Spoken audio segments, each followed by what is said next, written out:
Саясатчылар, окумуштуулар жана жада калса белгилүү инсандар социалдык аралыкты кармоого же бири-бириңерден алыс жүргүлө дешүүдө. Башкача айтканда, зарыл болбосо адамдарга жакын жолобош керек. Кишилерди үйүңүзгө чакырбаңыз, башкалардын үйүнө да барбаңыз.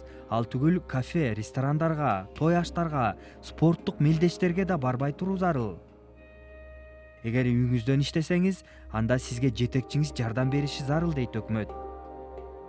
Эгер үйүңүздөн иштөөгө мүмкүнчүлүк жок болсо, анда эл көп жүргөн учурда транспортко чыкпаңыз. Сыртка чыгып сейилдеп, зарыл болгон азык-түлүктөрдү сатып келсеңиз болот, бирок адамдардан кеминде 2 метр алыс болуңуз. Колуңузда чоң шыпыргы тургандай элестетиңиз. Ошондо эч кимге тийбей, аралыкты сактаган болосуз. Учурда көбүнчө 70 жогору жана башка илдеттер менен оорулуу адамдар жана кош бойлуу аялдар аралыкты сакташы керек. Вирустун тарашын токтотуп, саламаттыкты сактоо кызматкерлеринин ишин жеңилдетүү үчүн адамдар бири-биринен алыс жүрүшү шарт.